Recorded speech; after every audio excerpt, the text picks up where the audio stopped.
दोस्तों, माँ बनना हर महिला के जीवन में एक खुशनुमा पल होता है, क्योंकि पूरे 9 महीने एक महिला अपने गर्भ में एक नन्ही जान को सींचती है और उसके बाद जब वो नन्ही सी जान जन्म लेती है तो ये केवल बच्चे का ही जन्म नहीं होता, बल्कि इस दौरान माँ भी नया जन्म लेती है। और प्रेगनेंसी के दौरान अक्सर गर्भवती महिलाओं के मन में ये सवाल जरूर आता है कि कैसे शिशु खुद ब खुद जन्म लेने की स्थिति में आ जाता है, कैसे शिशु खुद ब खुद अपना सर नीचे की ओर कर लेता है, और कई बार आखिर क्यों डिलीवरी लेट हो जाती है, और अगर डिलीवरी डेट निकल गई है तो उसके बाद गर्भवती महिलाओं को क्या करना चाहिए। तो अगर आपके मन में भी ये सवाल चल रहे हैं तो आप घबराइए मत। आज की इस वीडियो में आपको इन सभी सवालों के जवाब मिल जाएंगे। आपको वीडियो एंड तक देखना है। तो आइए फ्रेंड्स, सबसे पहले जान लेते हैं कि गर्भ में शिशु जन्म लेने की सही पोजीशन में कब आता है। प्रेगनेंसी के दौरान गर्भाशय में शिशु लगातार मूवमेंट करता रहता है और अपनी पोजीशन भी बदलता रहता है, और जैसे जैसे शिशु का विकास होने लगता है, शिशु का वजन बढ़ने लगता है, उसका डेवलपमेंट होने लगता है, उसे गर्भाशय में जगह भी कम पड़ने लगती है। साथ ही जब शिशु की जन्म लेने की पोजीशन नजदीक आती है तो शिशु हेड डाउन पोजीशन में आने लगता है, जिसे कि सेफ्लिक पोजीशन कहा जाता है, और ऐसा आमतौर पर प्रेगनेंसी के 32वें से लेकर 36वें हफ्ते के बीच में होता है। और इसके बाद धीरे धीरे गर्भवती महिला को लेबर पेन्स स्टार्ट होने लगते हैं और कभी कभी पानी की थैली भी फट जाती है और शिशु जन्म लेने की पोजीशन में आ जाता है।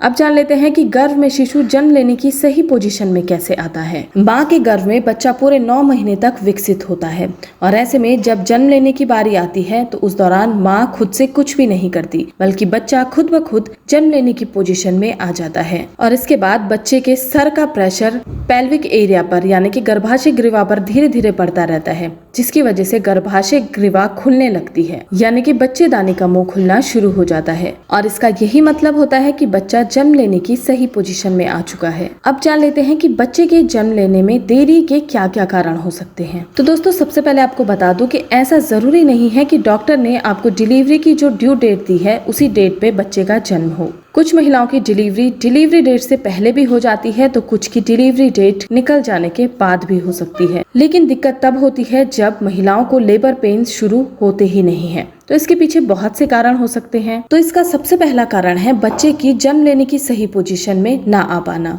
और इसके कारण गर्भवती महिलाओं को लेबर पेन्स स्टार्ट नहीं होते हैं, डिलीवरी की शुरुआत उन्हें नहीं हो पाती, जिसकी वजह से डिलीवरी में समय लगता है और डिलीवरी लेट हो जाती है। अब बात कर लेते हैं कि डिलीवरी डेट अगर निकल जाए तो उसके बाद गर्भवती महिलाओं को क्या करना चाहिए। क्योंकि दोस्तों, कई बार जब डिलीवरी डेट निकल जाती है तो उसके बाद भी गर्भवती महिलाओं को अपने अंदर डिलीवरी के कोई भी लक्षण नजर नहीं आते हैं। तो ऐसे में आपको ये ध्यान में रखना है कि आपको इसे अनदेखा बिल्कुल भी नहीं करना है। आपको तुरंत अपने डॉक्टर से संपर्क करना है, उनसे बातचीत करनी है, क्योंकि डिलीवरी डेट निकल जाने के बाद गर्भ में बच्चे का रहना माँ और बच्चे दोनों के लिए नुकसानदायक हो सकता है। और जब डिलीवरी डेट निकल जाती है तो उसके बाद आपके डॉक्टर आपको ज्यादा से ज्यादा 1 हफ्ते तक ही वेट करने को कहते हैं, क्योंकि इससे ज्यादा वेट करना गर्भस्थ शिशु के लिए बिल्कुल भी ठीक नहीं होता, क्योंकि प्लेसेंटा मैच्योर हो चुका होता है। और अगर प्लेसेंटा मैच्योर हो जाता है तो इसका मतलब है कि शिशु को पोषण मिलना बंद हो जाता है, जिसकी वजह से शिशु भूखा रह जाता है और उसे नुकसान पहुंच सकता है। इसलिए अगर डिलीवरी डेट निकल जाती है तो आपके डॉक्टर आपको ज्यादा से ज्यादा 1 हफ्ता वेट करने के लिए कहते हैं, और आपको अपने डॉक्टर की बात जरूर माननी चाहिए। तो दोस्तों, इसके साथ ही वीडियो को समाप्त करती हूँ। वीडियो पसंद आए तो लाइक शेयर जरूर करिएगा। धन्यवाद।